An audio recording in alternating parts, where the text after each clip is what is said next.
Man, What's up? it's something I'm gonna bring up during the show, but goodness gracious, I believe I'm becoming spoiled. What's spoiling you now?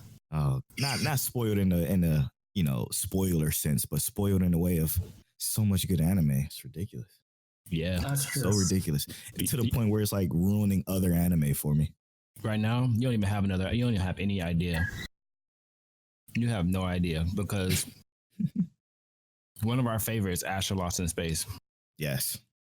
Bruh, you on episode 4. I'm on episode 6, and man, my heart. Oh no! Stop! No. Okay. All right. You know what? This is what we're gonna do. Okay. We're gonna start this show because we got a lot to talk about, and we have a special guest for this episode. So let me go ahead and do the intro. All right.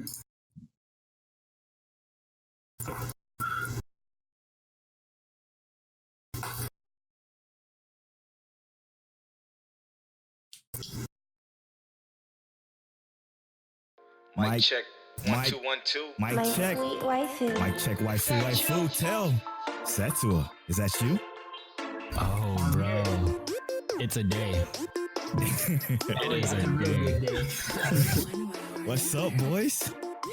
Oh, not much, man. Just sitting here getting ready to have some fun talking about some anime, man.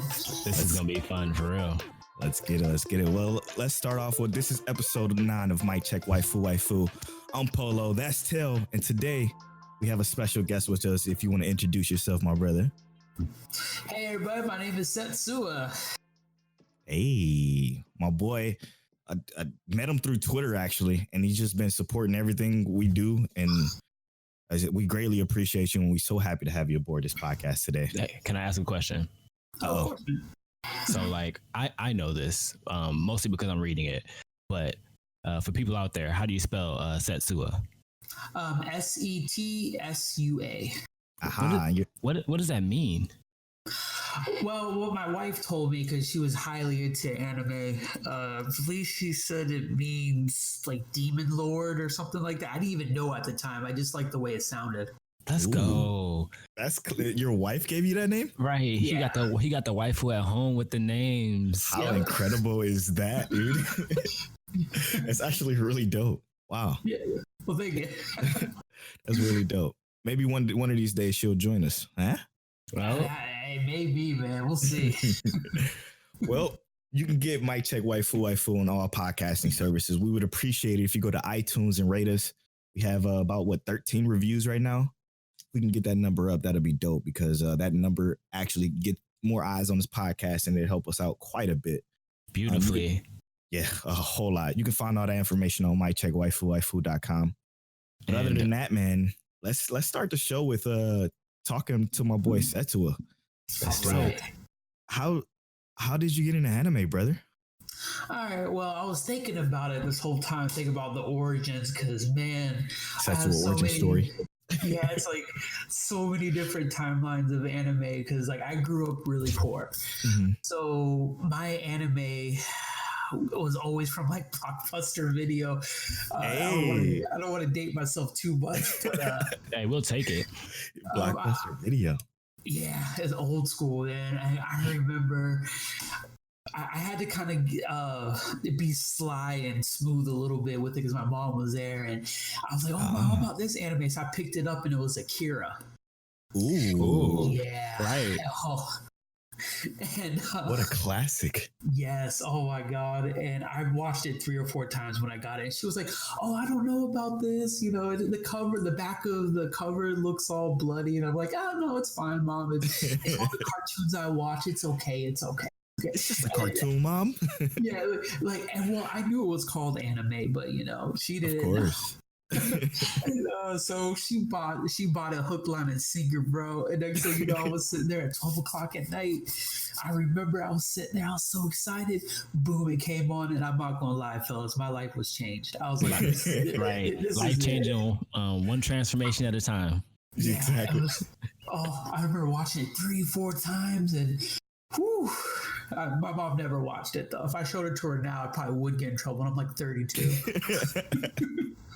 That's dope, man. I have to go back and watch it, Carrie, because to be honest, I cannot remember a single thing from the anime, but I know I watched it. Like I like if I see it, I will remember exactly what it was about, but I can't think of it right now.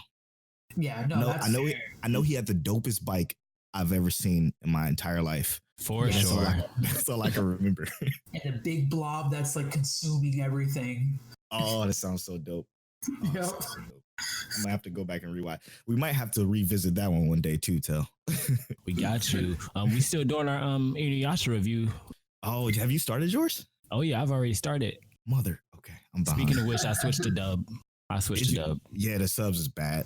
Yeah, Inuyasha in Japanese is not okay. Yeah, it's not great. I listened to the subs and the dubs, and I'm like, yeah, I'm gonna just stick with the dub, but I didn't like start going yet. Oh man, I believe my wife loved Inuyasha. Oh, it's one of the greats, man. It's one of the greats. But of course, it's one of the ones we never finished because it was the one coming through on Toonami that you will catch every once in a while. So that one was a little hard to keep up with. Oh yeah.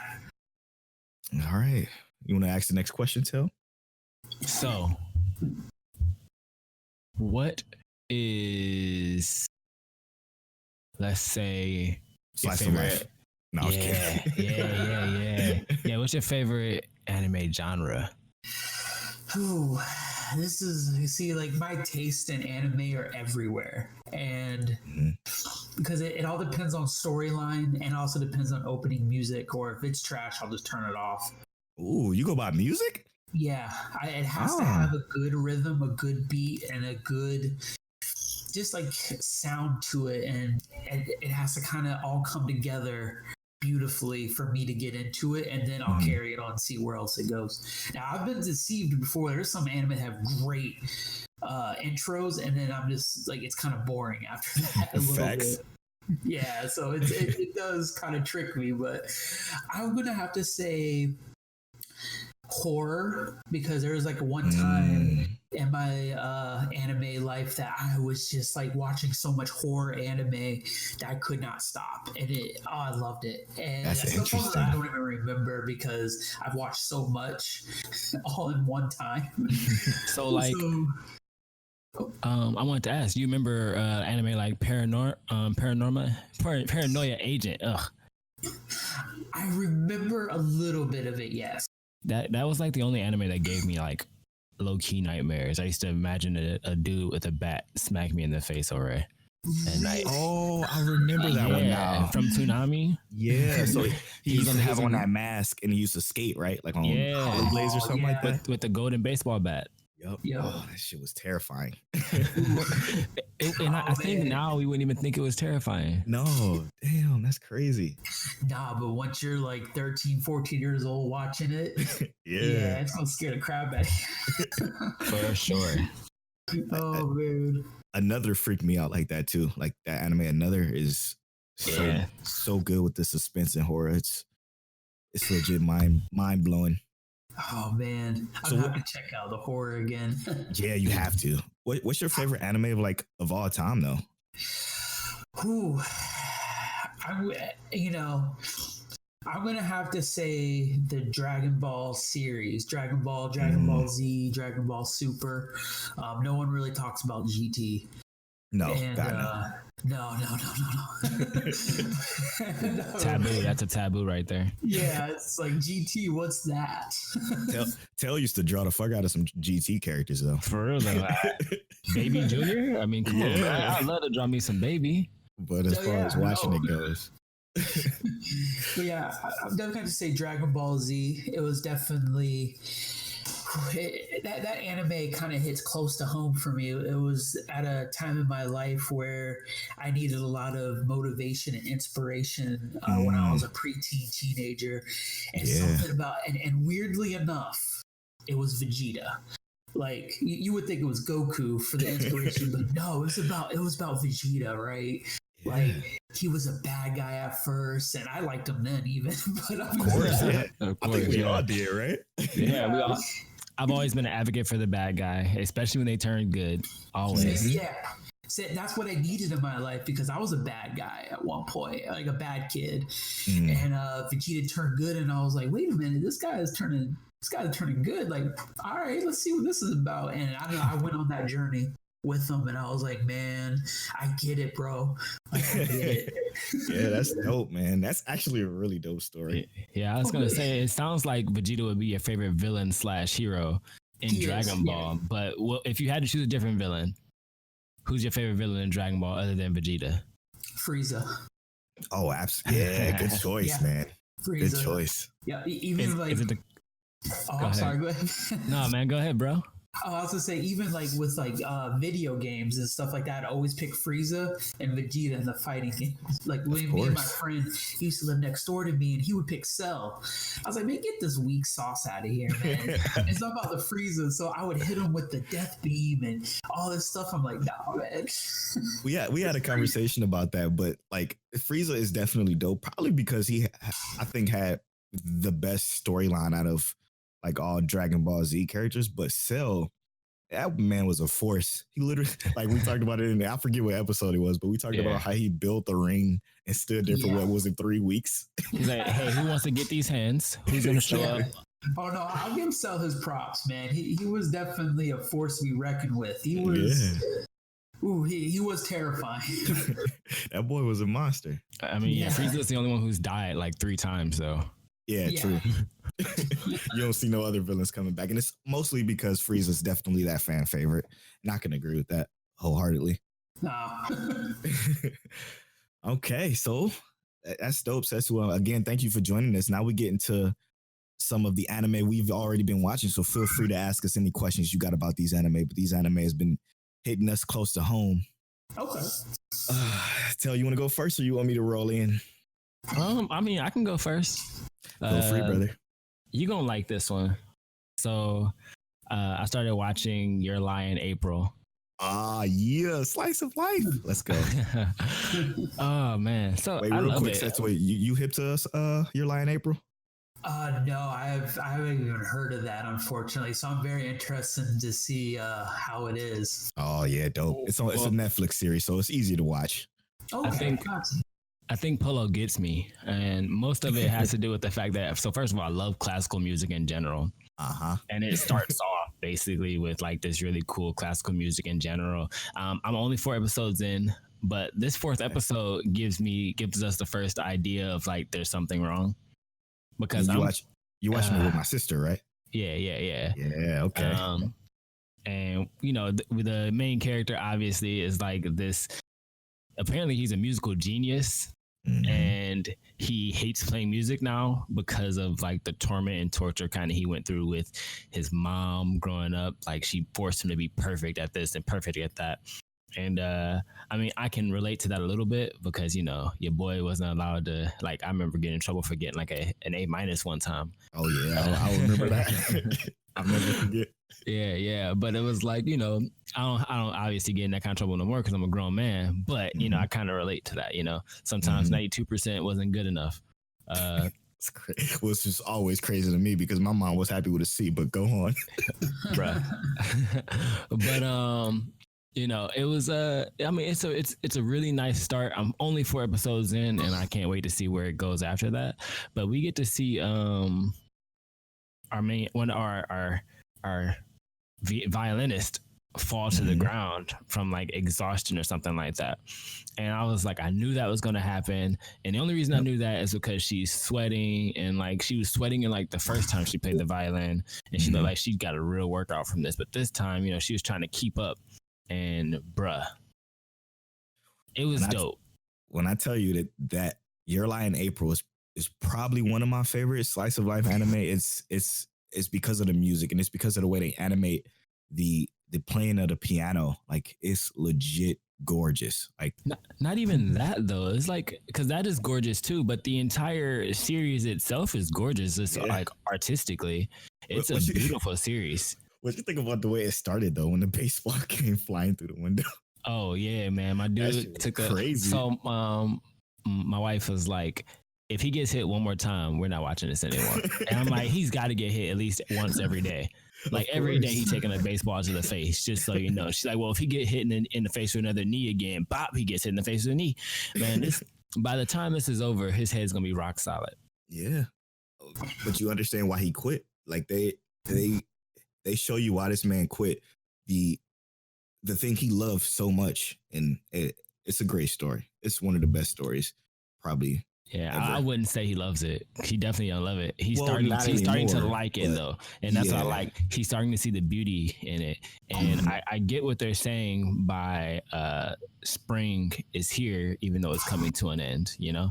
It's like it's showing some kind of change is on the horizon. Y'all watching it subbed or dubbed? We're watching it dubbed. Okay. Uh-oh.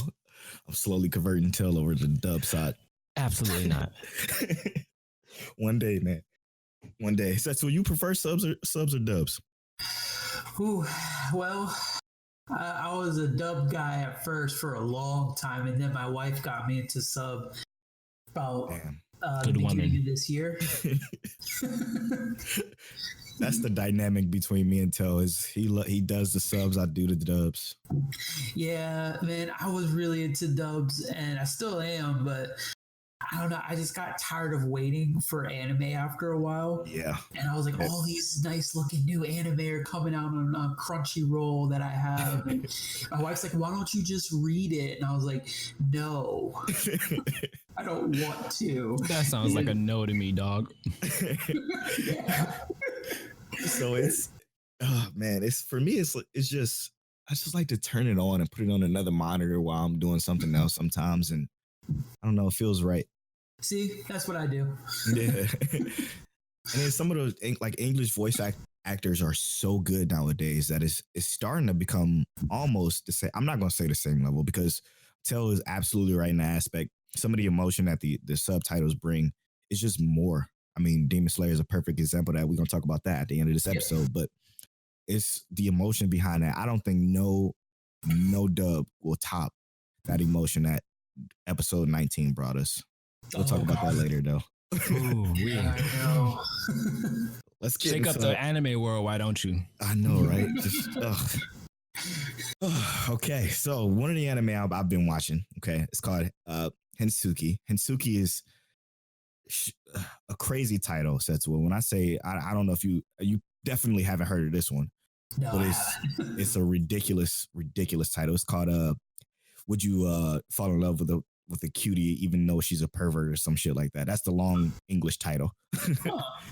But it's the slice of life of it is so good. And Tell, bro, okay.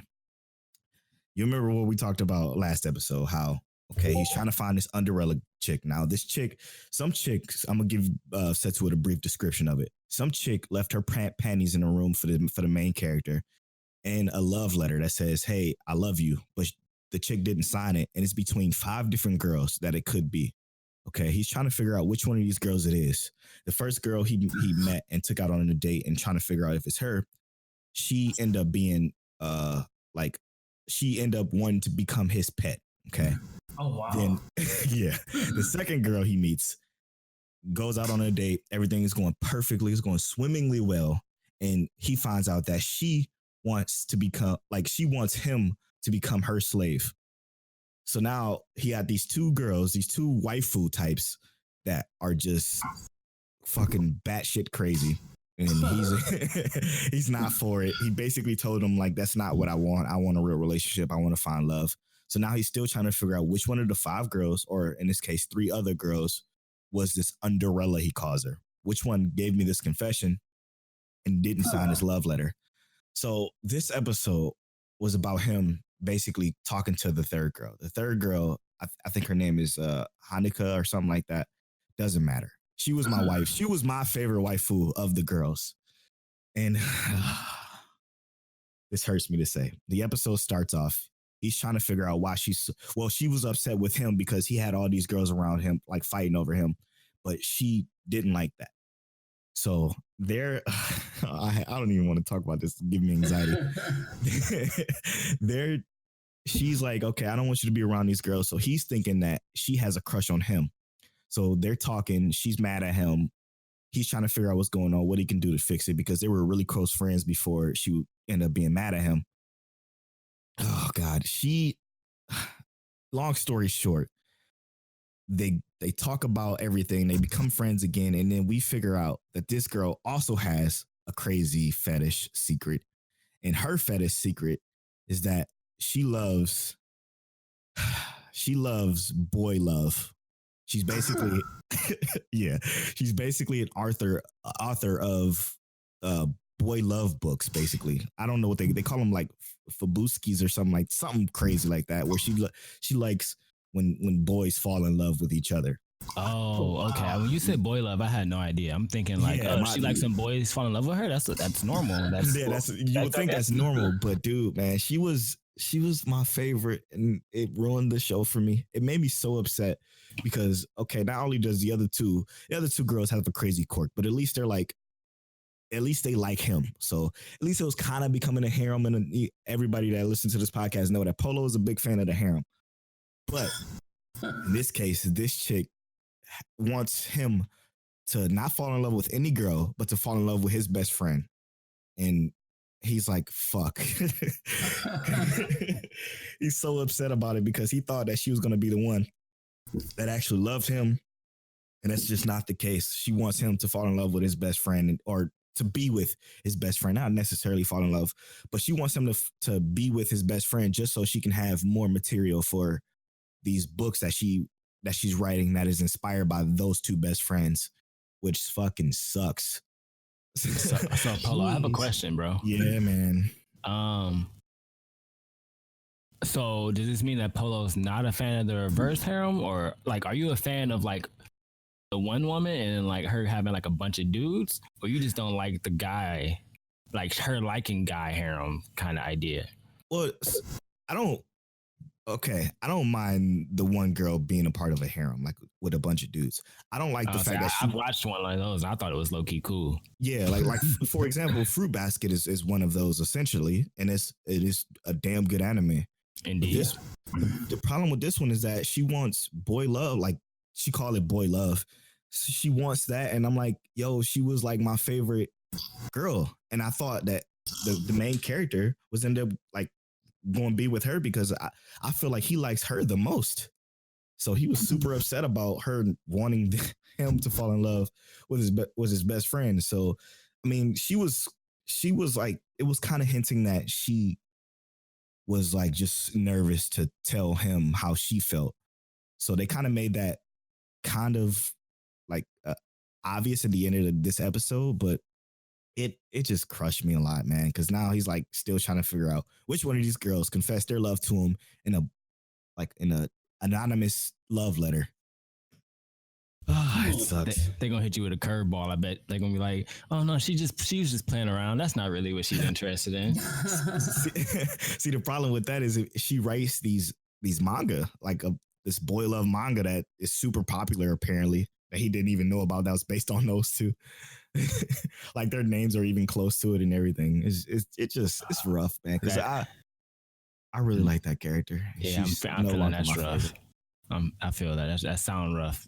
Now, as you explain it more and more, I'm like, oof. I know. So my favorite has changed to Sayuki, and Sayuki is the one that wants to be his pet, only because she's like the second cutest, next to her, of course. I was sick though, man. I was so upset. I'm like, God damn it, man. That's not what I wanted from this. And it actually made me stand up out of my chair like, fuck. I yelled, fuck, real loud when I figured out that she wasn't like super serious about a relationship. Because the way it led up, it was like, okay, the episode was happening. He was like, I'm sorry, like whatever I did to make you upset, I will do anything to fix it. And then she's like, okay, you'll do anything? And then he's like, of course, whatever you need. She comes up to him. You know how they do the cute girl anime look with the sparkles and the gleam in her eye, and it's on the close up. I'm thinking she's about to say, okay, well, let's be together. And then all she says is, well, let's make this a real relationship. And he's like, yes, yes, yes. And I'm like, yes, yes, yes. But she meant with his best friend. And then I was deflated. She pulled on your heartstrings. Yeah, she was like, she said, I forget his best friend name, but she said, but with, and then she said him, and I'm like it was a pause and everything in the episode, and I'm pissed. I was so upset. So that anime, that slice of life fell down a couple of pegs for me. So Hinsuki, bad job out of you. You get 5 waifus out of 10 this time. I mean that's still more waifus than some episodes we've seen this year. That's 100% fact. Like Demon Lord retry. We're not gonna talk about that again. But goodness gracious, well, that poor anime. I'm still planning on watching it, so I'm gonna give you my full review of that one when it's all done. But it got to be done first. As of right now, this is how our grading scale should be. Everything 2 and above is gonna be waifus. So between 2 to 10 is waifus. Okay. Demon Slayer is or not Demon Slayer. Demon Lord retry is just a 1. So if you're 1, we give you 1 Demon Lord retry. 2 and above, you at least get a waifu. That's a fact. I like that. All right, Setsua, you got something you've been watching? Oh yeah, Black Clover.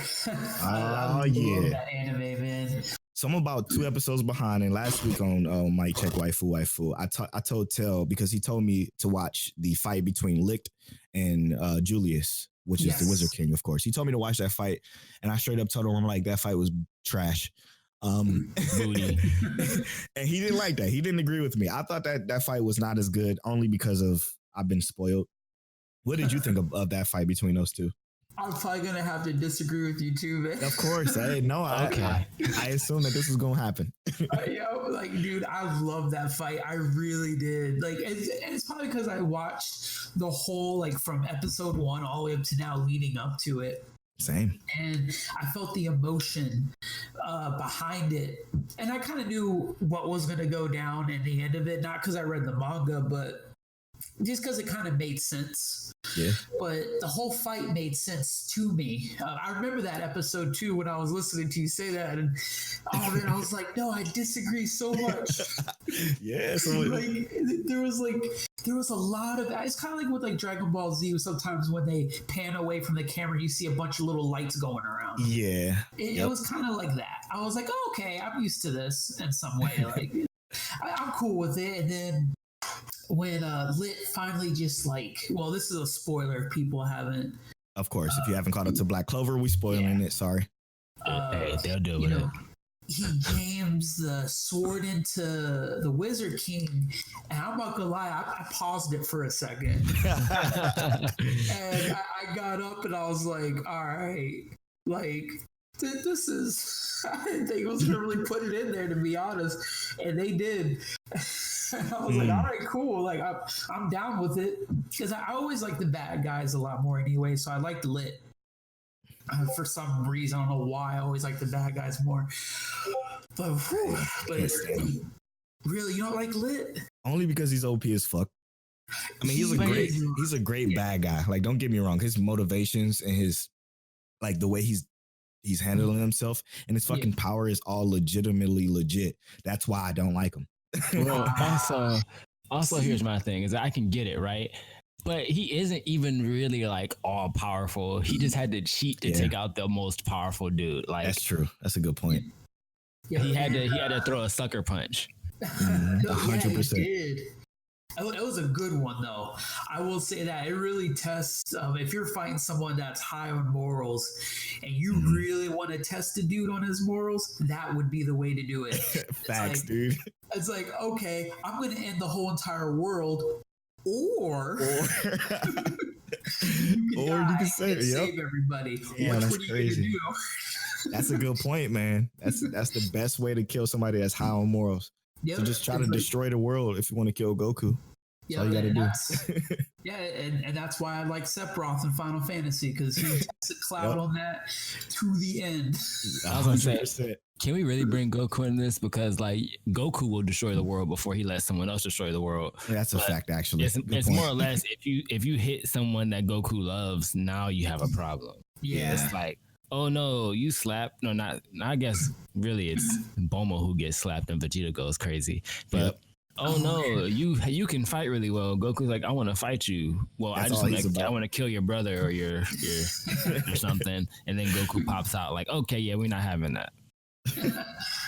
So what happened in the most recent episode of Black Clover, which is episode, I think, 95?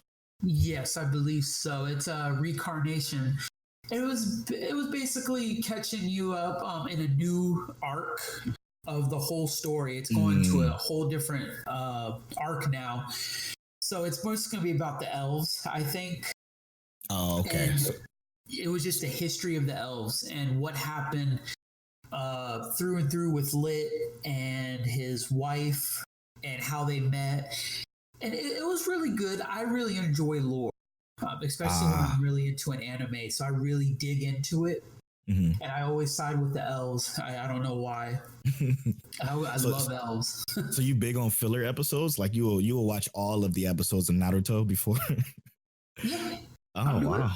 Yeah, I have to feel like this is why if I watch an anime that's like hundreds of episodes ahead, I don't do it usually because I have to, well, unless I have time, but I have to have like the emotion to it. I have to have the connection with that character because I can't just jump in unless it's a cool fight scene. Then I'll jump in. I've done that with Naruto a couple times where there's just like a cool fight scene. But I love filler episodes. I don't know why. I do that with like video games as well. I just love it. I love hearing why someone's doing something or why are they protecting this or things like that. That makes sense. The only filler episodes I really like is anything with Madara. Madara Uchiha has the best filler episodes of any anime ever. Or anything with Rock Lee in it. Hey, I disagree. I hate Rock Lee. Oh my God. I only like him during that Gaara fight, and other than that, he's butt to me. You didn't like when he fought Kimimaro? I did not. You didn't think he gave the whole hands to Kimimaro until... He did, but it wasn't... I just Rock Lee's... I don't like him, man. His attitude pisses me off. Okay. He reminds me of Asta. Young Asta. It's because he has to work too hard. I guess that's a good point because he doesn't do the ninjutsu or whatever. I couldn't stand Asta when the very first episode all the way up to I think episode 50 or whatever it was. I don't remember. But that's how long it takes to get used to it. Yeah. I had to watch the dub of Black Clover because of Asta because I could not stand that yelling like.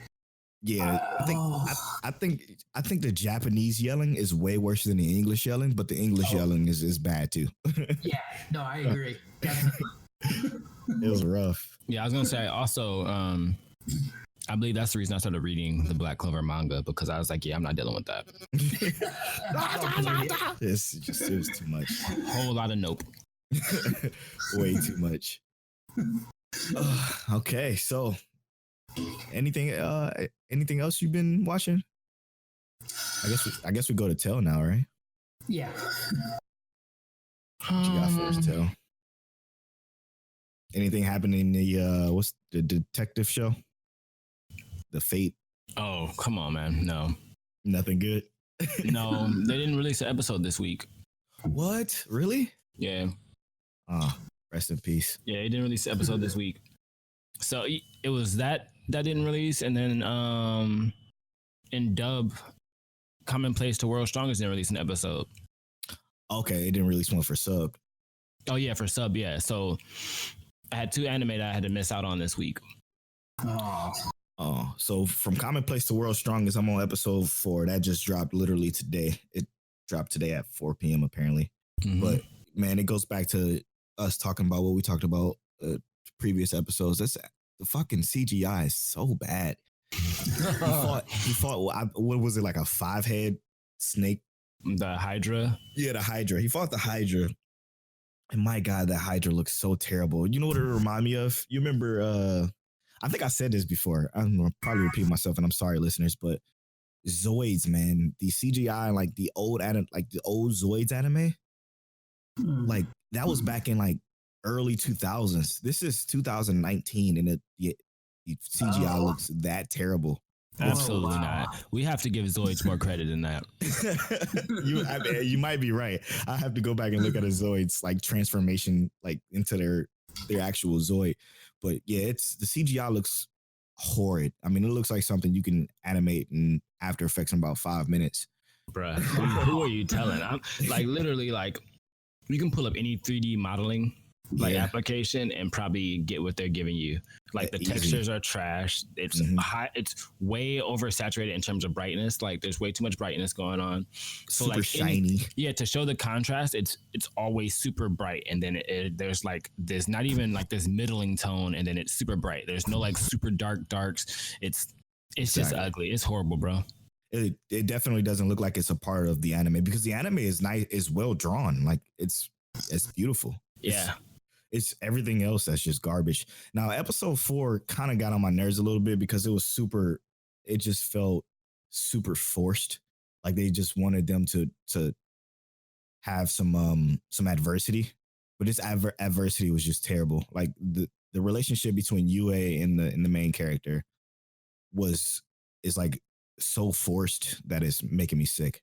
And I kind of sense why you really wanted them to hurry up and get out of the underground. So because this episode was just not great for me. Like, they were fighting and they were getting their ass whooped until he finally wakes up and begins to move extremely fast to basically save you. It just, I don't know. It's like he leveled up. Yeah, exactly. I will tell you, there's another anime that made me feel the same way, one that we've been watching consistently, that made me feel the exact same way as how you feel about that. Yeah, and the reason why, man, is because we're being spoiled. Fire Force, Dr. Stone, and the ones within are spoiling us. And Demon Slayer, of course, are spoiling us to death. Like, because now if you're not on the upper echelon with the animation, or if you're not on the upper echelon with like the storytelling, you're just nothing. Yeah, I could deal with some poor story. Like I could deal with some poor animation for really good storytelling. Absolutely. But I can't deal with bad storytelling and like good animation. I'd rather just have like the opposite. Exactly. Same here, bro. Exactly. Yeah. So this one isn't worth giving much attention to.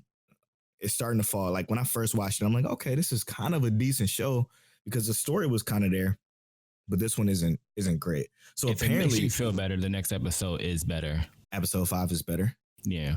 So apparently they did release another episode of Commonplace the World's Strongest, but it's a 5.5, so it's like a recap. Okay, yeah. No, I'm not watching that. Yeah, it's only 5 episodes in. Why the hell would you need a recap? That doesn't make much sense at all. Give me a recap at episode 12. Thank you. Exactly. You 24 episodes, give us that 12, but whatever. We're not gonna talk about that. What's next for you, Tell? I'm ready to hear what you got to say about an episode. Setsua, are you watching Copcraft at all? No, I haven't even heard of that. Okay. It's legit. So I haven't watched this latest episode 4 for me, but we've been talking about Copcraft. The most recent episode left a little bit of a bad taste in my mouth. I'm just gonna be real here. Let's go. It really was. It was just like there wasn't enough to it. Like, yeah, there was some action, and they were fighting this new big bad or whatever, and it was just like, where's the hook at? Like, why do I even care about this? Like legit though, like, so everything else, like before this, when they were doing everything to kind of disarm the fairy bomb and find the fairy bomb and all that kind of stuff, right? And that's where I last left off. Yeah, when they were trying to do all that, there was a reason we were trying to figure this out, you know. And then after, I don't know if you mind if I give a little bit of a spoiler here. I don't mind, go ahead. But after they disarmed the fairy bomb and everything, she goes off, Talarna, she goes off and she says, okay, I'm gone. And then I won't be back, but it was nice working with you and all that stuff. Then she comes back. I'm like, okay, cool. She's back because her mission is not complete. I'm like, I understand that. But now she's back and the new big bad is basically a vampire. And I'm like, okay, that's cool. I like that concept. You know, some elven world vampire, that vampire that possesses magic. That's cool. But I didn't feel any reason to care about this vampire at all. Like, why did you even show me a vampire if it's not? It's a vampire that we gonna kill at the end of the day. We just gotta go chase this vampire down and kill it. What's the point in this episode? So this episode really, it felt like it dropped the ball big time for me, bro. So they didn't give you any backstory on the vampire? They did, but the backstory was like, oh, look, we thought we killed every single vampire. She must be the last one that we forgot to kill. And yet, for whatever reason, she doesn't know why she's here on Earth. And it's like, it just felt really like played, you know, like I could have made this story in 5 seconds. Like if I was about to run a D&D campaign, hey, throw this vampire in there real quick. That's what it felt like. And I'm not damn. That's bad, dude. That hurts. It is like this episode was a legit, like I'm watching the episode and I'm like struggling. It's how I was with the commonplace. Exactly how I was. Cause I'm just like, okay, all right.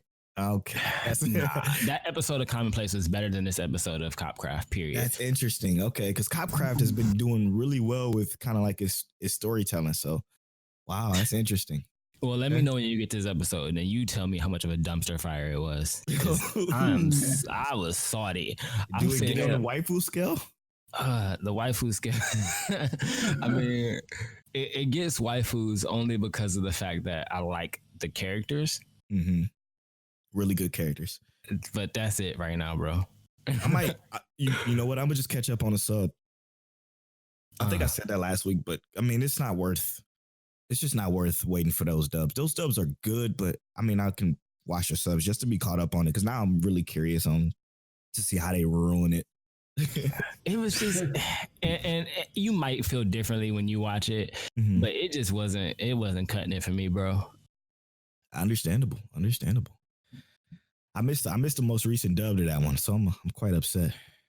Yeah, but man, Setsua, if it's one thing that you like, that you can take away from this being on this episode of this podcast, and it's very important that you take this. Okay, you ready? Okay. Watch Astra Lost in Space. Oh, for sure, bro. I cannot stress to you how good this anime is. Like when we first started watching these summer anime, we had no idea that this show was going to be as good as it is. And Astra Lost in Space has became probably one of my favorite anime of this year, let alone this season. Yeah, one of our group favorites for sure. That's on Hulu, right? So yeah, yep. So because I believe Funimation and Hulu has this deal, right? Don't they? Yeah. I believe so. Yeah, so it's definitely on Hulu, subbed and dubbed. I'm on episode 4 of the dub right now, and it's just the intrigue behind the show is phenomenal. So this episode was them being on this planet that had these poisonous plants that sprouted at, what was it, at night or something like that? I can't remember. No, those plants were just there 24/7. Yeah, the plants were like the rulers of the planet, is what they said. Yeah, yep. Oh, wow. And it had like this crazy. Still, it's so hard to talk about this without explaining the beginning of the show Astra Lost in Space. So luckily, I'm just gonna say that Setsu will listen to all the episodes of the podcast so far, so he's all caught up with us. So, but this episode, this planet that they're on, I knew was something up with it because of the atmosphere. It just looked like it was just wrong. Oh man. The moment they landed on this planet, I'm like, oh shit! I just know something terrible is about to happen. So, what's the best way to explain? Because they explained it so well in the show, like I can't mimic how they explained it. They explained it so well. How the plants worked when they figured it out. If you want to go ahead and give it a try, tell, because you're probably better than me. All right. So basically, the plant is a giant mushroom, right?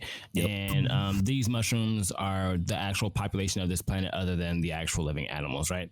Right. They let off. We saw like two different animals. Yeah, they let off spores that essentially make you sick, or they paralyze you. So they're very, very strong spores. And basically what ends up happening is that you get close to the plant or the mushroom, it puts out these spores, you get sick, you die, the plant ingests you, basically. That's how mushrooms work. They're detritivores. Once they kill you or once you die, they grow on you or whatever. So basically that's what happens. And if you later on in the show, they show like there's actually bones and whatnot inside of the mushrooms, like at the base of it. So it's ingesting the creatures that get close to it. Wow, so it's like a big graveyard. Yeah, exactly.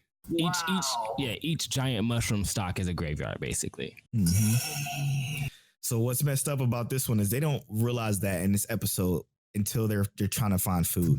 They come back into the ship after they find some edible food, which wasn't enough to get them to basically the next planet that they need to get to continue on this journey to get back home.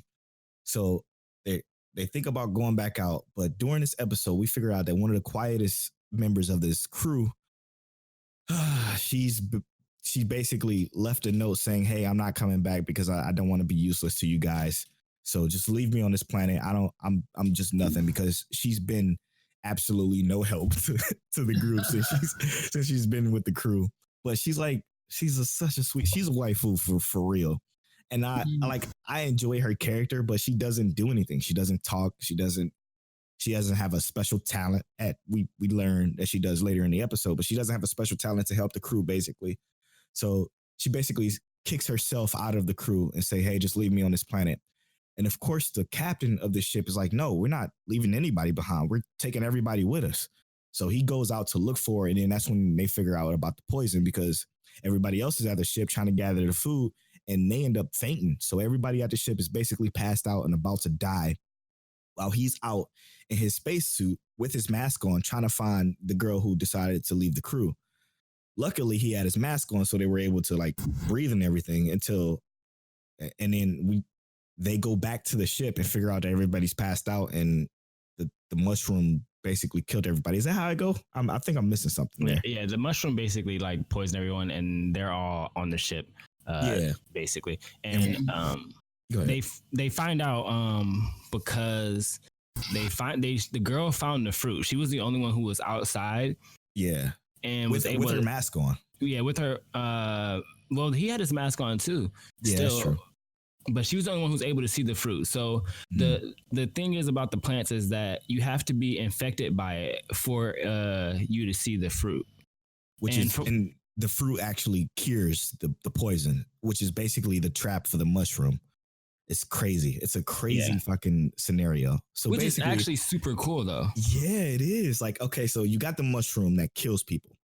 The mushroom says, "Hey, we have this plant that'll cure you, but you have to come near the plant in order to get the cure." A lot of the animals aren't going to make it to the plant to get the cure. So they're just going to die in front of the plant, and then the plant is going to then ingest them. So it's a nutty cycle of life, man. And it's so the show is so good. I can't recommend it enough, man. But yeah, I definitely enjoyed it.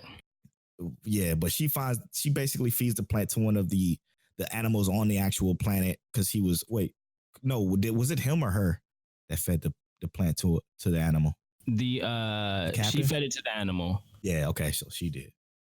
But he went back out after everyone was infected to go and essentially get the actual fruit itself. Right. And then that's when he learns basically, okay, I have to be infected by this plant. So he takes off his mask, gets infected by the spores, damn near passes out, and he gets enough strength to eat the plant because he doesn't want to let the crew down or whatever. He gets enough strength to eat the plant to cure him, and he then gets rolled back by one of the animals that they saved. But my goodness, man. And it's not only do they have to figure out a way to get back home because they're essentially lost in space, but we talked about last episode how they have this whole mystery behind like somebody sabotaging this trip. And it's one of the students in this crew. And we didn't even discuss that almost none this episode. Like the captain was like, "Yo, we're not going to accuse anybody because the moment we accuse somebody, that starts huge fights. And then that's when shit goes to hell even more." So I still didn't even get to that point yet. Tell us what 2 episodes ahead of me. Yeah. You're on episode 7.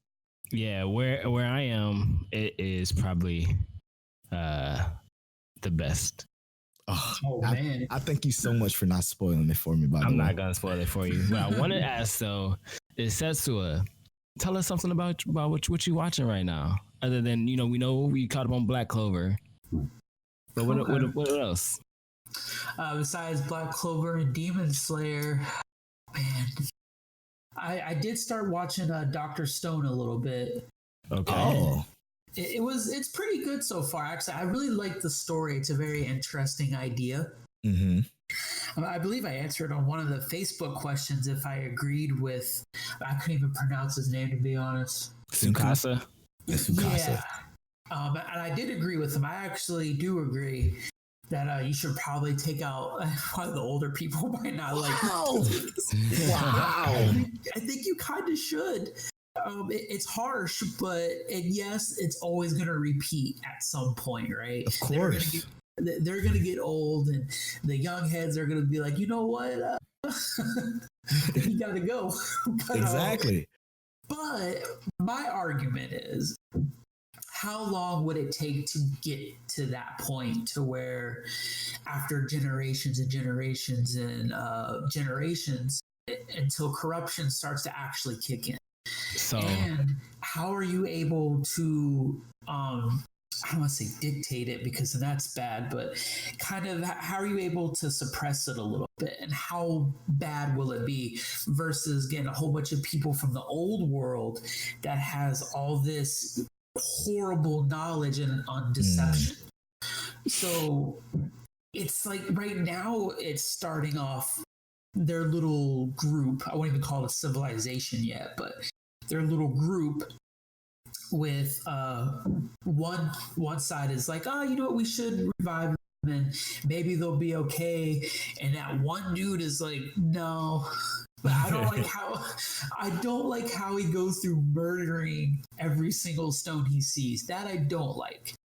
So he's technically only murdering the old people, but with a quick rebuttal to you saying you agree with Tsukasa. I don't agree with Tsukasa, and the reason why is because who in the hell says that young people can't be corrupt? Who in the hell says young people can't be evil too?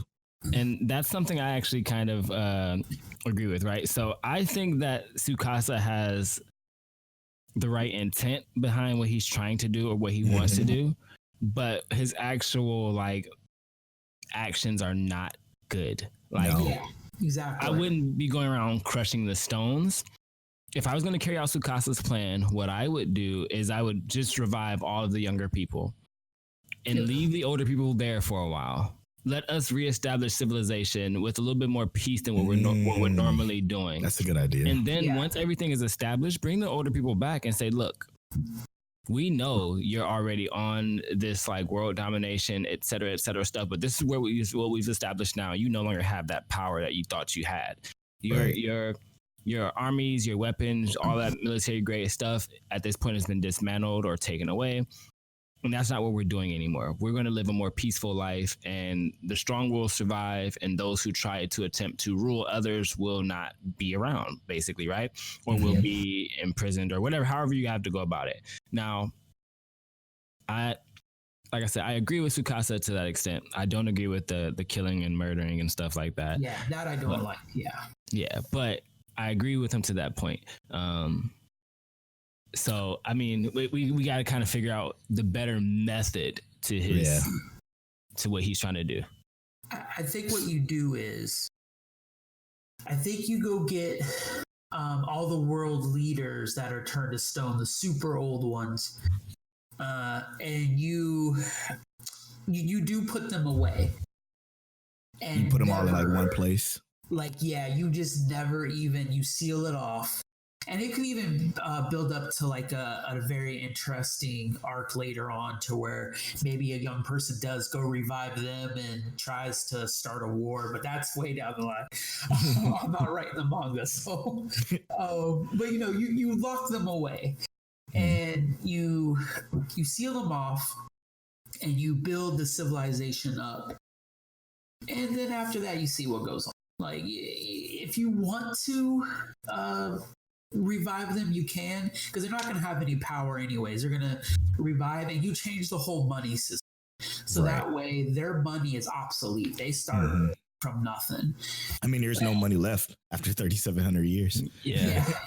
So you start your whole like currency system on its own. Like you create one that's like opposite of theirs, whatever the old money was. That way, when they come back, they go, oh, well, I have this big pile of yen, I guess. And you go, no, like the money is now yang or something. I don't know. Right? Yeah. I don't know. It's something like that. Well, yeah.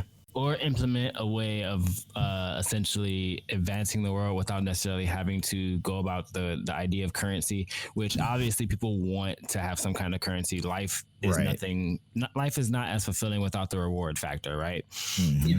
But there are ways to go about it, and they have the time, essentially, since there is so little technology, since all they have to do is figure out how to live day by day, there's time to figure out, what do we do instead of going back to what we had previously? Yes, we want to have all the technology. We want to go to space. We want to do this. We want to do that. But how can we do all of that while also making the world a better place? And that's something that they'll probably tackle. We're not sure yet. I hope they figure it out.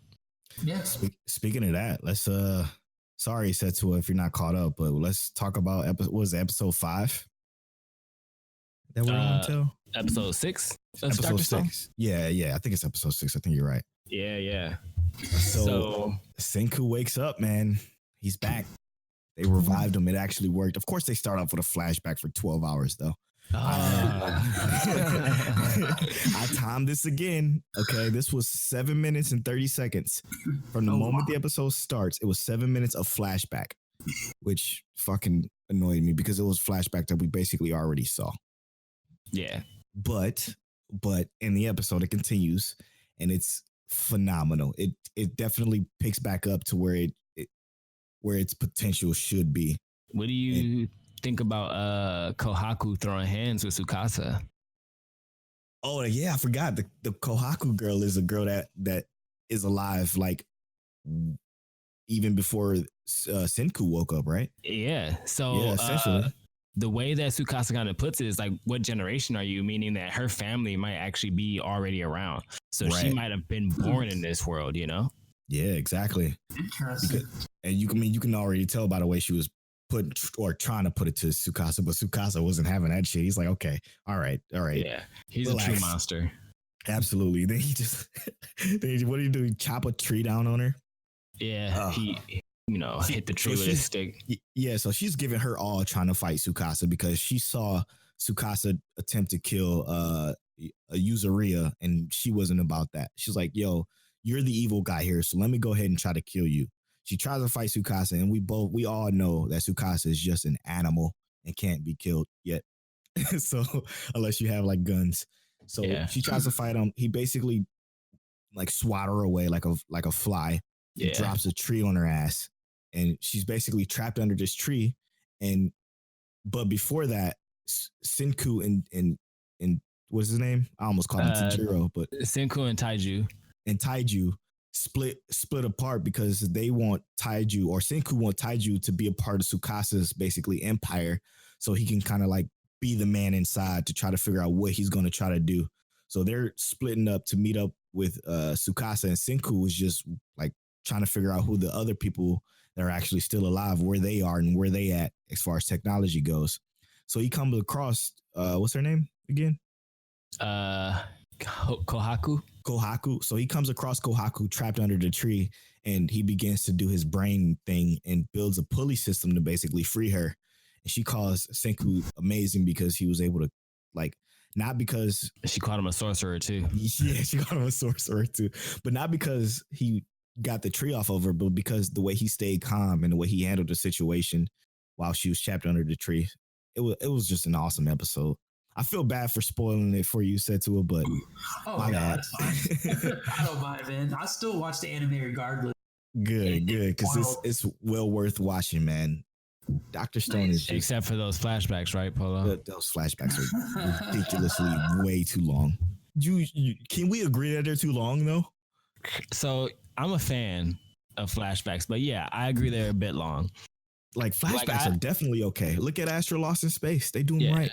Yeah, I'd rather like give me a minute and a half of a flashback, and show me something in the present, and then give me like another minute and a half of a flashback. I'd rather have those kind of things where it's a more progressive. But you're gonna see a flashback in episode 6 of Astro Lost in Space. That's gonna be like, oh, this is a flashback done right, and it's actually not just 2 minutes long. It's about 6 or 7 minutes long, and I actually enjoy this flashback entirely. And that's what Asher Lost in Space does so much better than They Dr. do. Stone. Asher Lost in Space does that great. It's just the character development is phenomenal. Like in Asher Lost in Space, they do like maybe 30 seconds of a flashback every 5 or 6 minutes, but the flashbacks are so impactful. They're so meaningful into who the character actually is that it just means so much more than it does in Dr. Stone. Dr. Stone, I'm just like, fuck, man, just get back to reality. It's the storytelling. Yeah. It's so slow. And I think it's kind of artificially slow. And that's why Dr. Stone fell down the list for me. Yeah, I have to agree with you on there. But it's still most enjoyable. Way better than like anything probably for the past, what? I say about 3 years, man. Other seasons of anime has never been this good. This summer is on point, man. Yeah, 100%. Definitely. Yeah, this is like, so this summer is kind of like reminiscent of when, like, I think it was the same summer. It was like Attack on Titan, Sword Art Online, and like a couple other anime all came out in the same summer, and it was like, I hate to reference pop culture, but you know how they have in the hot girl summer right now. Unfortunately. It was hot anime summer back then, and we having another one. We having another hot anime summer this year, and it's crazy. I'm enjoying it. This one is definitely better than the Attack on Titan and Sword Art Online one to me, because I think all we had was Attack on Titan and Sword Art Online. Yeah, Probably. Yeah. I think it was maybe one more that was pretty decent, but I can't remember it, so it's not that important. Right, it couldn't have been that good. Let's see here. Fire Force, brother. Oh, come on, Setsua. Please tell me you've been watching Fire Force. Unfortunately. No. Okay. So sorry, bro. One episode. I apologize. So it's all good, brother. Can we do recommendations before we talk about Fire Force? Then? Absolutely. Let's do recommendations. All right. So I got 3 recommendations, bro. How many you got? I got 3 too. All right. Setsua, you got some recommendations for us? Yes, I do. All right, cool. Let's start with you first, since you're the guest. You want to do one, and then we each do one to start off with? Yeah. Sounds good. I would actually recommend, if no one has watched it, which I don't know anyone that has not watched it, but Full Metal Alchemist.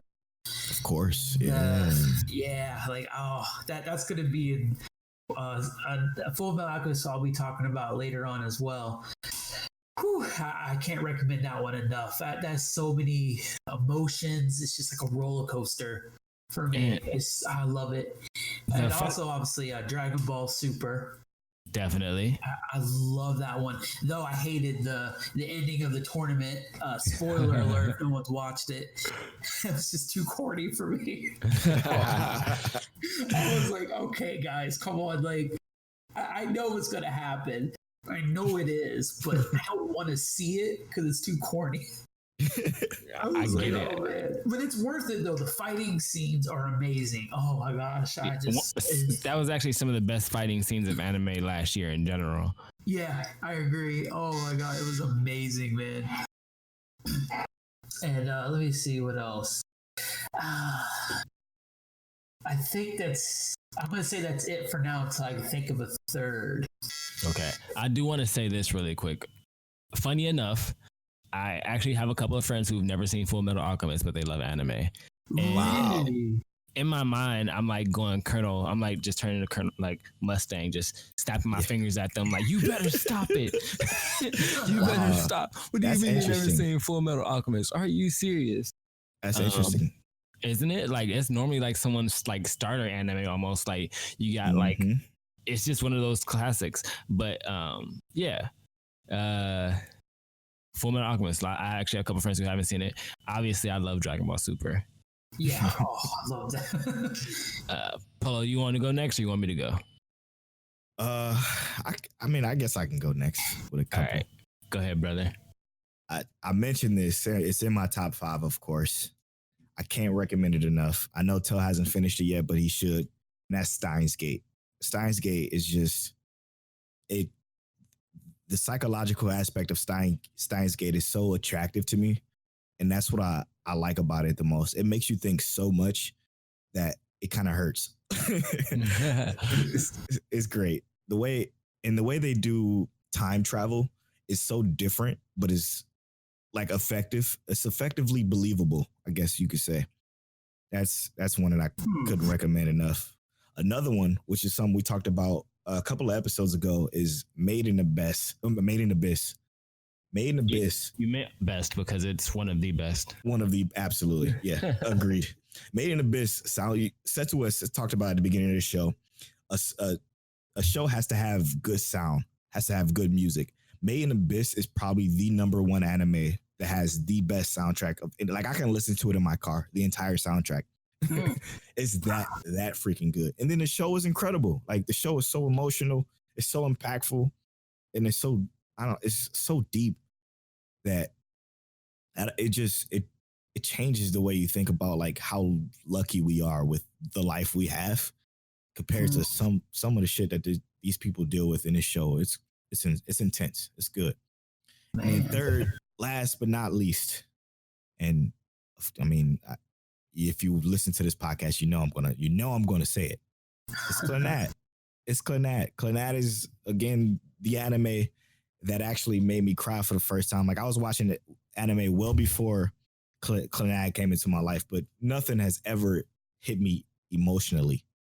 Like, it was just anime. It was just a bunch of cool fight scenes that I would get hyped for, or just cool stories that I'm like, oh, okay, that's pretty good.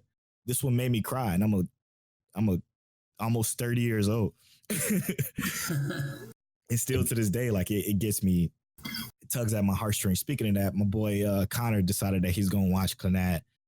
So I am super excited to see what he thinks about that. So shout out to you for picking up that recommendation for your boy. So I hope you enjoy it, man. Let me know what you think.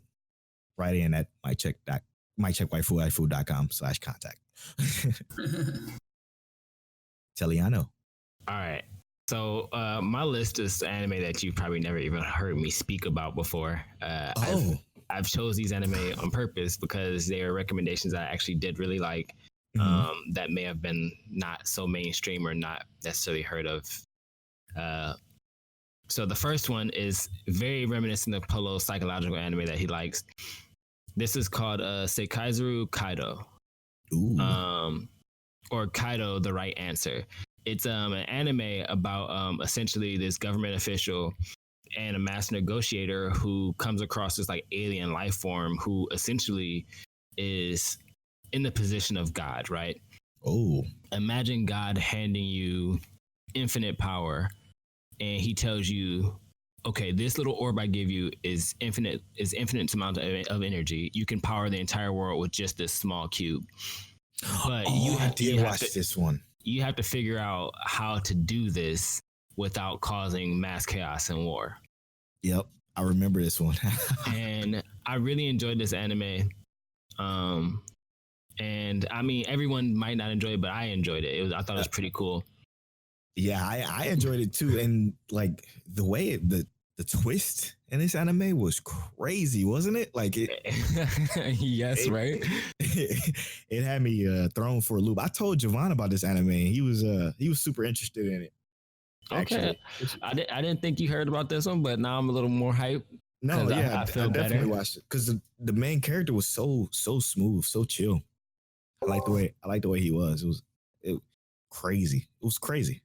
That's one we're not going to spoil, but it's definitely a recommendation that I can agree with. I can get behind that one. Exactly. I like that one. The next one is an actual part of the Monogatari series, which is a huge series. There's so many different episodes and movies, and I actually haven't seen any of the extra movies, but I saw this one movie based off of a fight that I saw on air, and I was like, oh no, I gotta watch this. But it's Kizo Monogatari 3, which is the one where you have the vampire Kisha Acerola Onion Heart Underblade. What the hell? Yeah, what? that's her name. But it actually has it's a really good movie. I enjoyed it a lot. And basically I watched this only because on YouTube like 2 years ago, I saw her and the protagonist Koyami Araragi fighting, and I was like, oh yeah, I gotta watch this. I I gotta watch this. This is dope. So I watched it, and it's been like a really good anime movie to me. The animation I think is dope, and I think it's also very bloody and gruesome. What's it called again? Kizo Monogatari, number 3. Okay, you might have to send that to me on Discord so I can. Yeah, I'm gonna send you the link, bro. I'm gonna put that in the show notes, by the way. So all of our recommendations, I'm gonna put in the show notes. You can read them there, and it'll be on the website. So those are dope. Yeah. And my final recommendation is a mecha anime. It's a very mainstream mecha anime, but not very many people have watched it. This is Gundam Build Tri-Fighters. Oh, I was right. Hey. Gundam Build Tri-Fighters is just like high school students. They're making Gunpla, which I'm actually a big fan of. I actually go on YouTube sometimes. Rewind. They're doing what? They're making Gunpla, which is basically toy Gundams. Oh, okay. And it's like, think of Yu-Gi-Oh, but you build a Gundam and you make your Gundam go fight somebody, right? And it takes on the moves that you do. So these kids like are martial artists. They practice martial arts and they go into and fight other Gunpla builders. And I like it. The last like 4 episodes are straight fire when it comes to the animation and action. I'm just like, this is the best mecha like fighting I've ever seen in anime. I don't care what anyone has to say about double wing, Gundam, double G, or anything like that. It doesn't matter. This is the best. Sorry. Let me go back and rescind one of my recommendations. I'm gonna take off Kunat because that's not gonna be for everybody. Can't take that back. But I'm gonna add Alt No Zero. That's a mecha anime that I actually enjoy, which is hard for me because mecha anime makes me sick. But everyone loves Alt No Zero. Alt No Zero is great. I don't think a lot of people heard Alt No Zero though. I could be wrong. I thought everyone loved that one. No, that's that one. Oh my goodness, that story is crazy. It's so intense. It's Darling in the Franxx intense, but I think almost even more intense. Oh man, I would like to add a third one actually. Hey, let's hear it. Let's go. Elfen Lied. Okay, so I keep see that everywhere, but I never watched it, dude. I never watched that anime. I tell you what, I believe it's the first episode. It'll get you heated quick. I don't want to spoil it, man, but it pissed me off to no end. Because I always have 2 rules in real life. Mm-hmm. Don't mess with the kids and you don't mess with the animals. Right. I'm with that 100%. They broke both those rules. Yep. Oh shit. It's actually pretty gory if I remember correct, right? Yeah, it's at the most disturbed level I've seen in an anime in my opinion. Oh shit.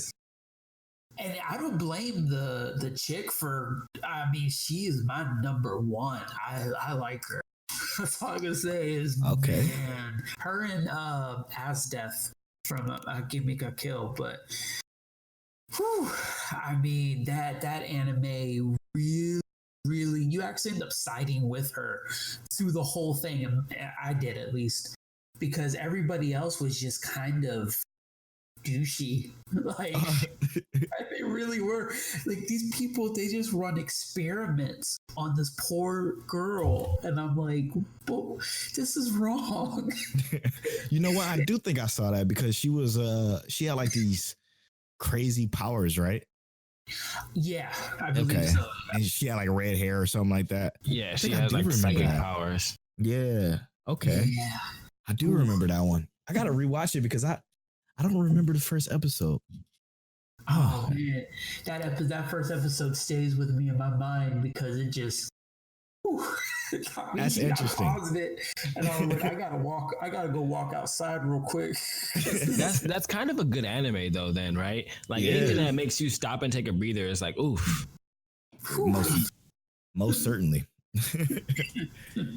Oh man, so those are our recommendations. Check those anime out. I know it was I think it was only one that I didn't see out of all those, so that's dope.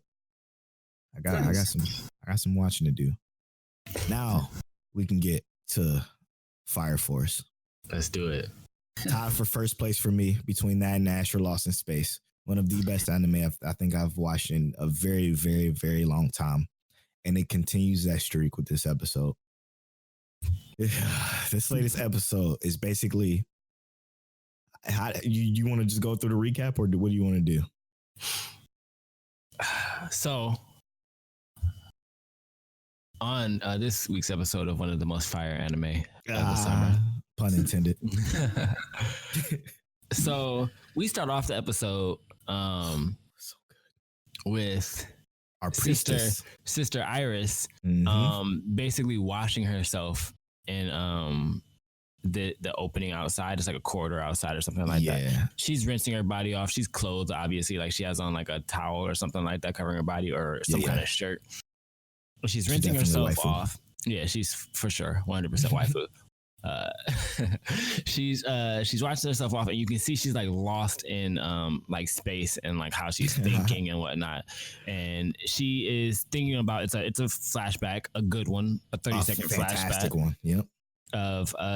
Of like her in priestess school, and you see one priestess that I remember instantly was Hanaba. I didn't even realize it until I put two and two together. She was there. The first thing I recognized was her eyes. Yep, those hearts.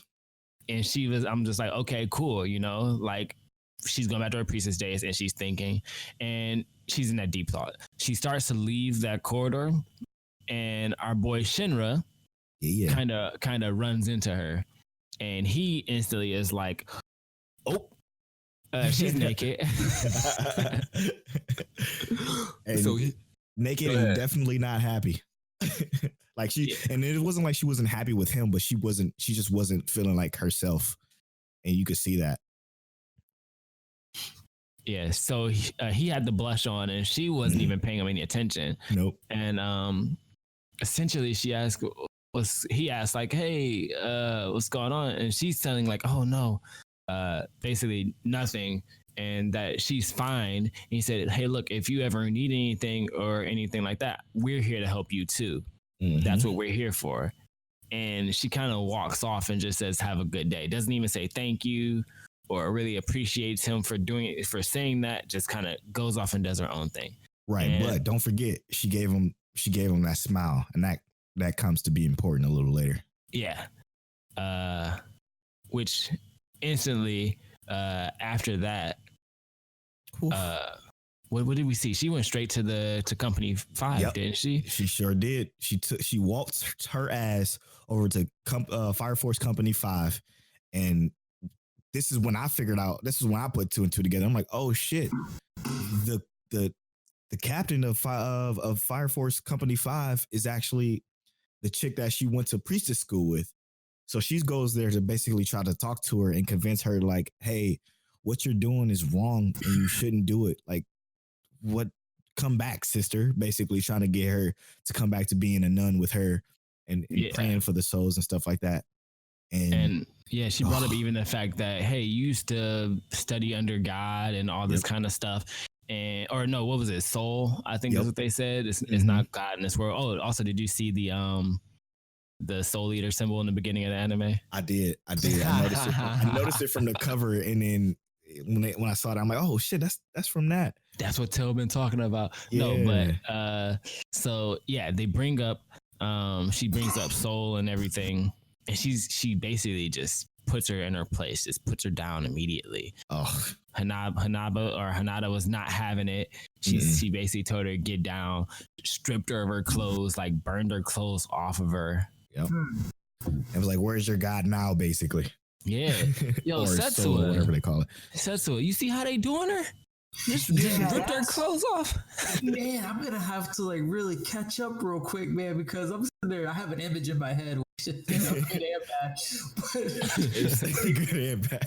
Like, wait a minute, man. Why are they declothing this chick? It's another woman too, but yeah, go ahead, Polo.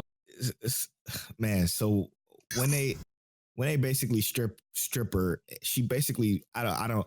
What did she do to kind of like stop her from attacking her? She said something, and I can't remember what it was because I was so pissed off. I was mad that she was doing this to the priestess because she's such a good character. She's such a genuinely nice girl that she's just trying to get basically her friend back.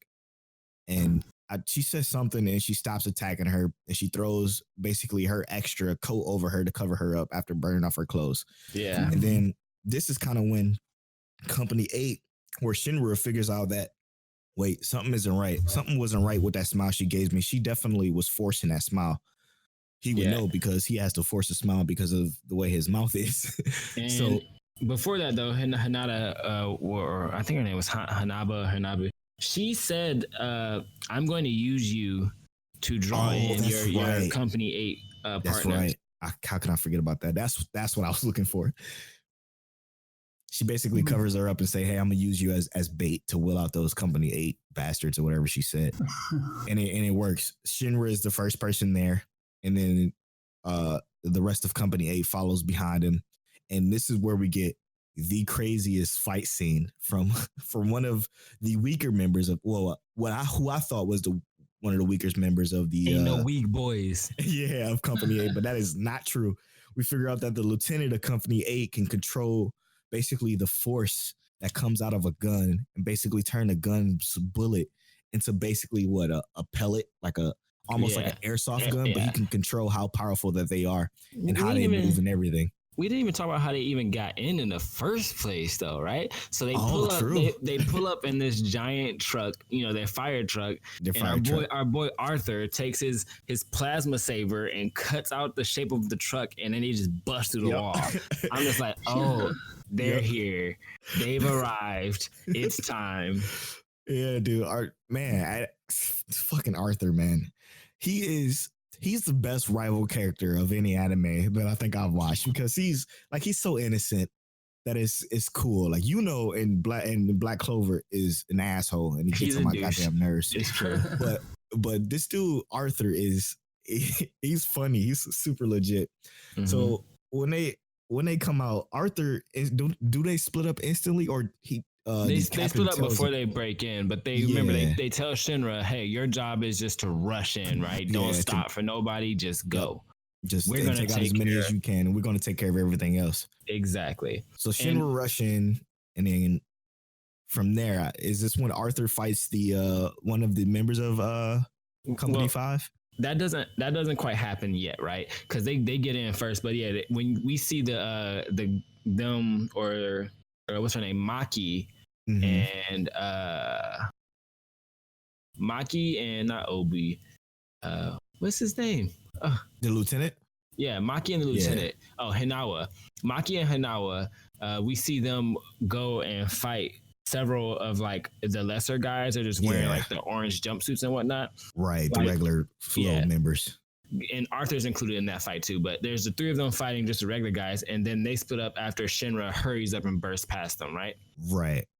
And then that's when we get they tell Arthur to run ahead with them because we'll take care of the little guys. Arthur runs into the Infernal as well as one of the scientists from Company 5. And then Maki and Hinawa are fighting the 353 girls, the triple squad, when there's like 18 of them, but they say there's 3. It's only 3. Yeah. What's crazy is that once they split up and Arthur finds the scientists, that shit was so funny to me. So he's fighting the scientists in the Inferno. We figured out that Company 5 is actually manipulating the Inferno to basically be on their side, to basically fight with them, which is not allowed in the Fire Force at all. Like, you're not allowed to do that, but they do it. So when they're fighting, fucking Arthur is literally getting his ass whooped, but he's still doing pretty well. He's like, what's going on? I feel so off today. And he's trying to fight the Inferno, and the Inferno is super cocky, like, hey, I'm going to kill you, blah, blah, blah, blah. And Arthur then realizes, oh, wait, why is my saber in my left hand? I'm right-handed. He switches hands, and once he switches hands, he turns into a fucking monster and killed the Inferno in basically one hit. So Setsua, imagine this, right? All right. You're a badass swordsman. All right. You're using your left hand this whole time and don't even realize that you're that good. That, oh man, I forgot to put my sword in my right hand. And in that process, they take down the bad guy, and we're just all like in awe. Yeah, that's all it took. He just had to switch hands. It made me laugh out loud. The fact that this man literally like, what? Why is my saber in my left hand? I'm right-handed, and he just switches and turns it into a freaking monster. It was incredible. Oh man, keep it simple, bro. Keep it simple. That's all he had to do. That's all he had to do. I enjoyed every last bit of that. That's hilarious. It was so good. Oh man, I like that kind of cockiness and the power. Like, oh wait a minute. I don't. The crazy part is he's literally just an idiot. Like, that's how funny it was. But after that, we then go to the lieutenant, and what's her name? So Maki and Hanawa. Yeah, Maki and Hanawa, and they continue to fight the little guys, and this is when the lieutenant shows off his basically his special move. Oops, sorry. His ability to hide or send the bullets up and above ground and fire off. So they took down the first dude because there was the guy first, and then they started fighting the three girls. Yep, which was insane. This anime sound, again, I talk about this every week. I'm sorry, listeners. This show's sound design is just way too good. Like it's absolutely amazing. For sure, I'd have to agree. Like the way everything just like I don't know, it just interacts with the environment like it's real life. Like they use real sounds in this anime from like real life. It's crazy. From like the way the gun shoots to the way Ricochet sounds, it's crazy. I enjoy it.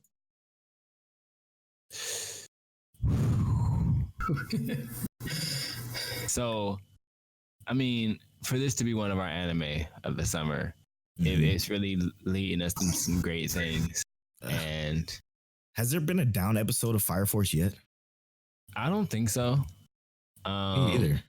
I mean, because the ones within had like maybe one episode we didn't really like. Oh yeah. But this Fire Force has not had a down episode. At least in my personal opinion. Demon Slayer's had one. Yeah, I had a couple. Demon Slayer only had one for me. Only one for you? Which one was that? Had two for you. Though it was the first one. Not the first episode, but the first one where Zenitsu is like, doing his freak out thing. His crybaby thing. Exactly. Yeah. All right. I mean, let's start to head towards that way. Definitely. Demon Slayer episode 19 review recap. Now, this is the part where we spoil episode 19 of Demon Slayer. This is our ongoing series that we review every episode until the series ends. So we're going to spoil the hell out of episode 19 of Demon Slayer, the best episode of any anime ever of 2019. Oh, probably ever, to me, in my opinion. Seriously, like ever, dude. Okay. Before we get to the recap, I just want to say that y'all thought that Black Clover fight was good. That fight was absolute trash compared to this. We're not comparing that. We can't compare that in this. We can though, man. We totally can. They came out around the same time. This was 2 weeks apart. There's no way you can not compare them. It's not even the same thing. That fight was garbo compared to this. Demon Slayer is amazing. It's better. The fight was so much better. It was animated better. I don't think the large scale impact was the same, but I think as a viewer, Demon Slayer had like I'm sorry, Full Metal Alchemist. I'm sorry, Dragon Ball Super. I'm sorry, Black Clover. But Demon Slayer had the best anime fight of all time. On top of Naruto and all of it. Yeah, it was fire. It was. Yeah, it was. I'll agree, actually. It's been forever since I was at the edge of my seat cheering for that guy. When his sword broke, I legit got nervous. I ain't gonna lie. I stopped. I was like, no, please don't kill this kid. What are we supposed to say to that? I was like, oh my god! Like The fact that the episode started with him dodging that was like, oh, I'm like, oh shit, this is how we basically start. Oh, okay. You know what I'm saying? Like, I'm ready for this. But okay, all right, let's get into the recap. Episode 19 of Demon Slayer starts off with my boy Inosuke. Inosuke meets up with this character, which he still doesn't have a name for us yet. I mean, I'm sure they said it a couple of episodes back, but I can't remember it because it was only said one time. Oh, Gi dude, mix match Gi. Yeah, so it starts off with him with Inosuke being super impressed with how quickly he destroyed the what the heck? What was that? I have no idea what that was. But on my side, but I'm gonna continue. So Inosuke freaking he's super impressed. He's super giddy about it. He's like, oh, okay. So you just took him out super easily. He's one of the 12. Was it Kazuki? We know that's not true, but we'll talk about that a little later. You took down him extremely easily. So that means if I beat you, I will become the strongest. Oh yeah. The dude just looks at him like, are you serious? Go back and practice. Yeah, go keep training. Just keep training. And he basically walks over to him in like 2 seconds, ties him up to a tree. And Inosuke didn't even realize what happened. Inosuke is just like, wow, he's so fast. And he's tied up, hanging from this tree. I'm literally sitting here dying laughing at how silly Inosuke is. Same here, bro.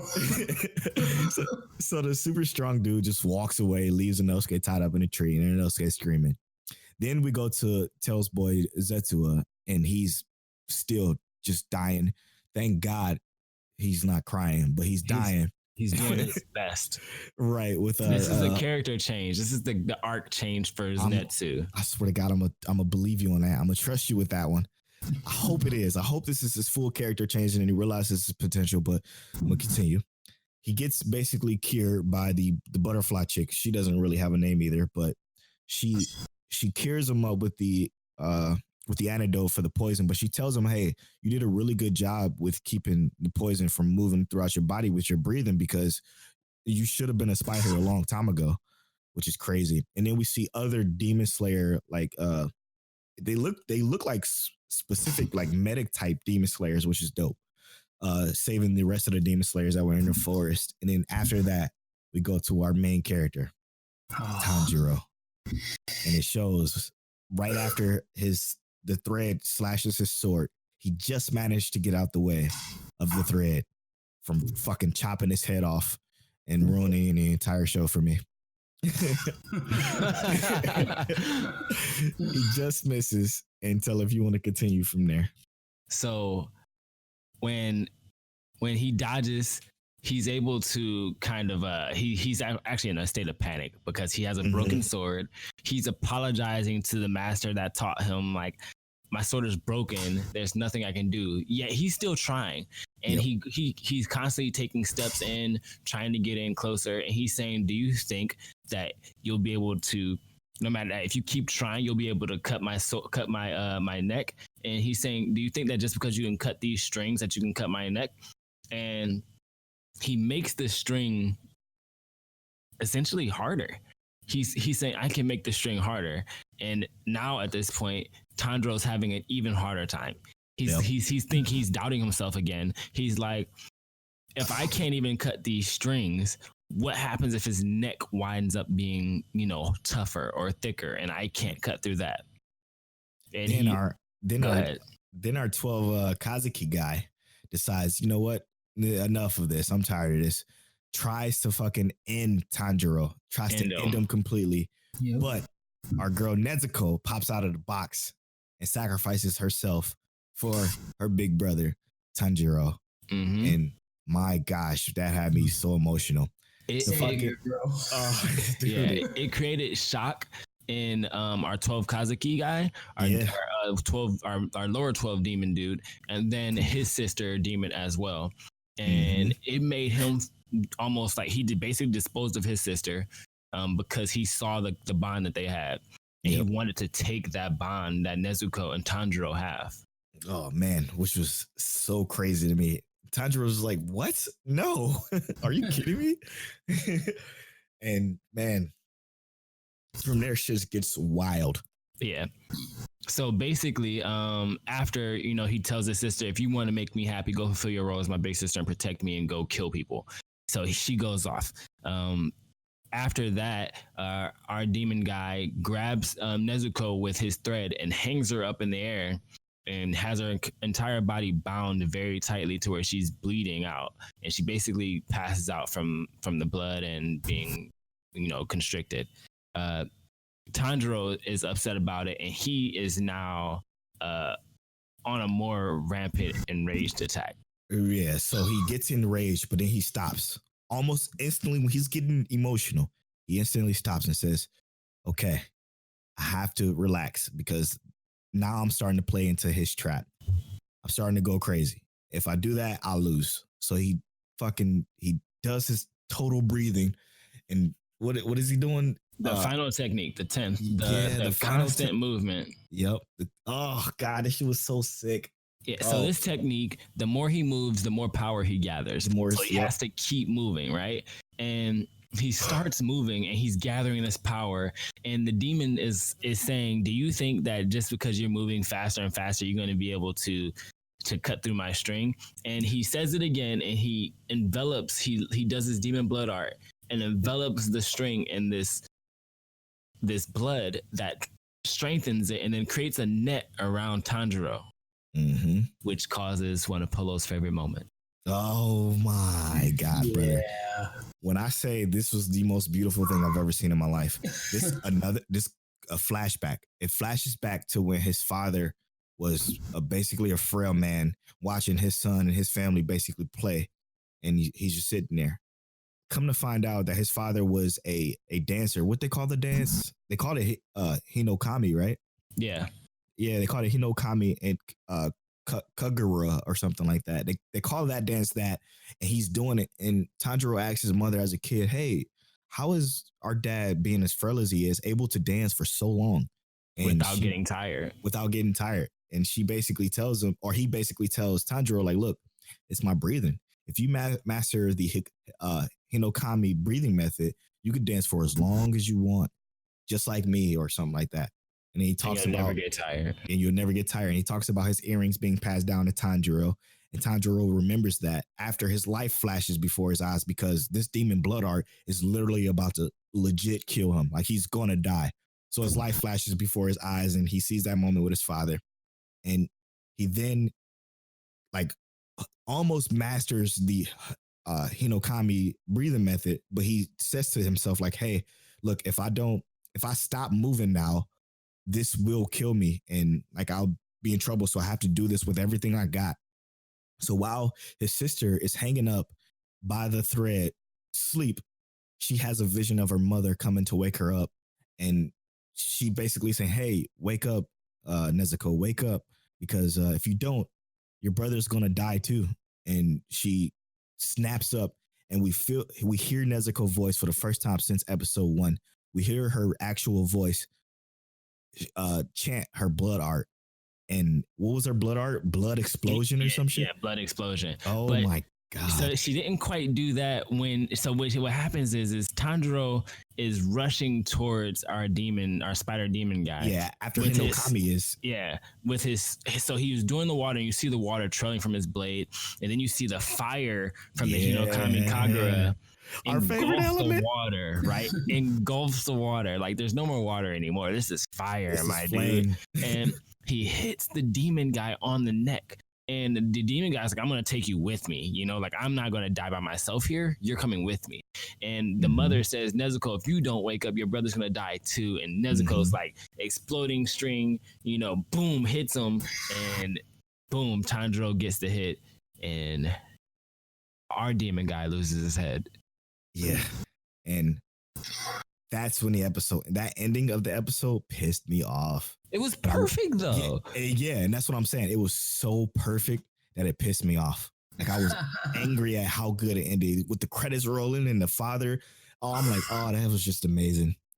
That was absolutely incredible. That was the perfect episode of like the best episode of the show. the perfect climax. I can't. I'm getting giddy, bro.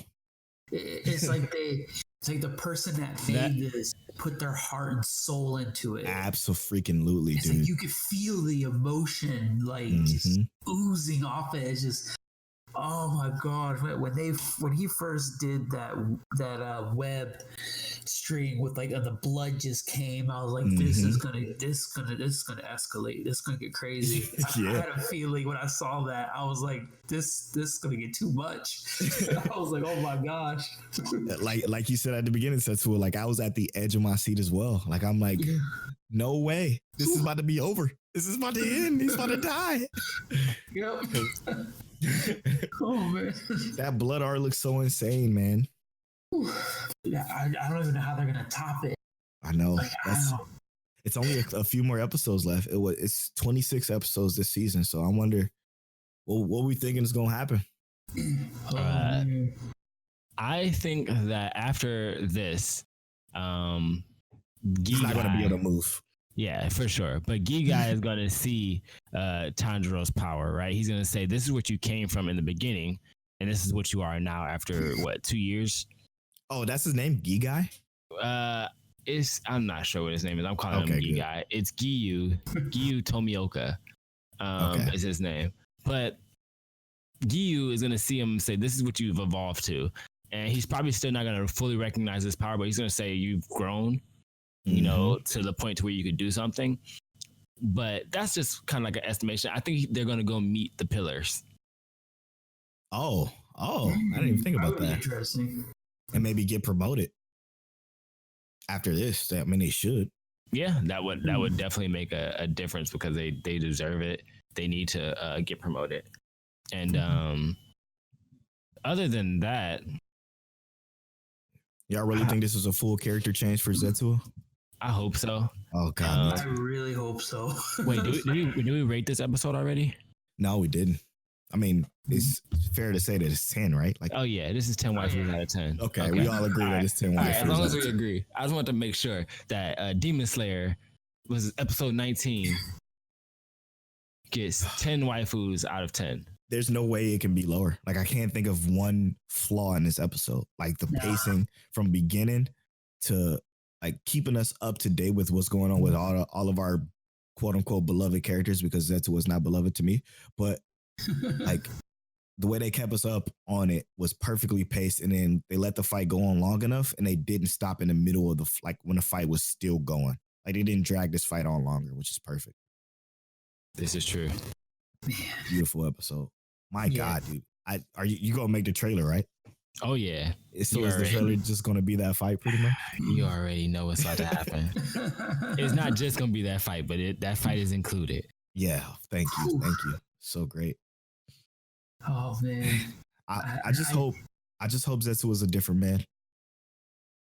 I hope so. It would be, oh man, because there's only so much I could take of like certain characters when they do that like over dramatic whining. I'm like, bro, like it was hard for me to get past. What episode was it? We're in there at that house.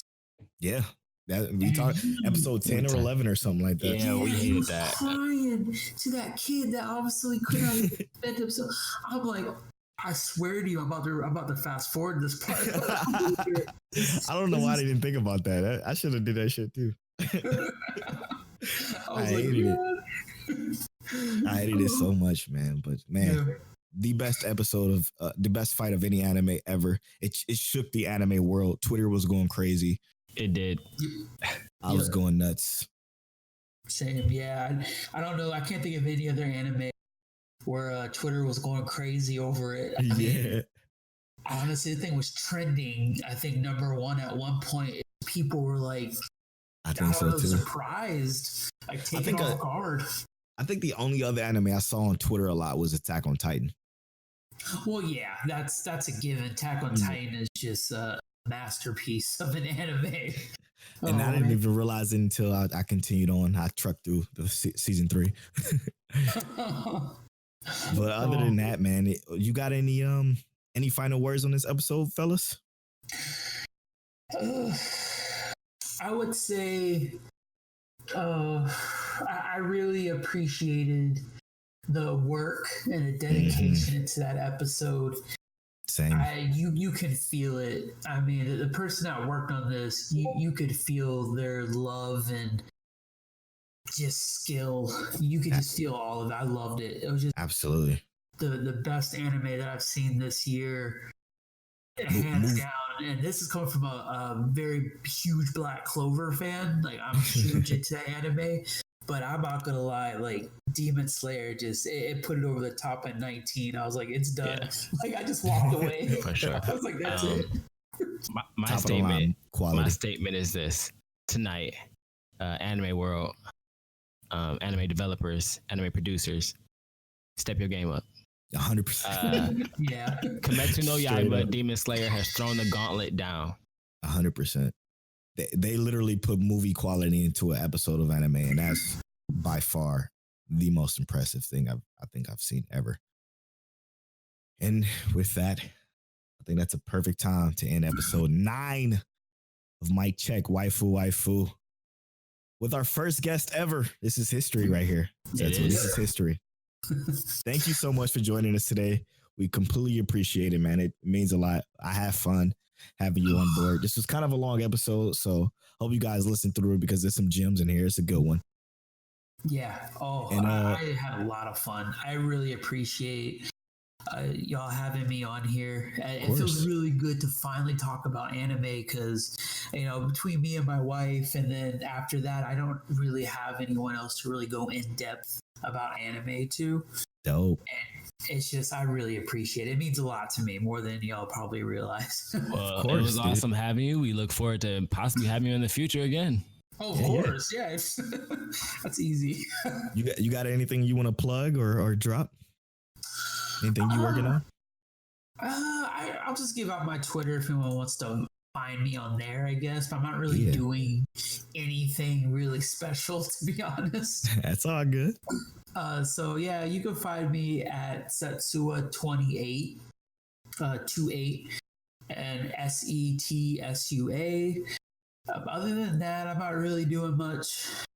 I will be doing some more stuff in the future, maybe, depending on where I end up moving to. So yeah, not much anything else other than that, man. No. Dope. Give him a follow on Twitter. Like I said, he's a super good dude, and I'm glad I followed him on Twitter as well. You can follow me on Twitter at PoloBornFly and any other social media. It's PoloBornFly, including Twitch. So do that for me. I'll appreciate it. And you can follow me at King Teliano on Twitter, Naughty Gentleman on Instagram. But also, how can we forget the great news? You can follow Mic Check Waifu Waifu on both Twitter and Instagram now. Yeah. We have the group page and Instagram, and our Facebook group page is 126 deep, you said? 100. It's 120 deep, 25 new members just this week. Dope. So we're accepting new members. Feel free to come through, and we'll be giving out more details on our $25 Amazon gift card that you can win by writing into us at miccheckwaifu gmail.com. Hey, how can we forget?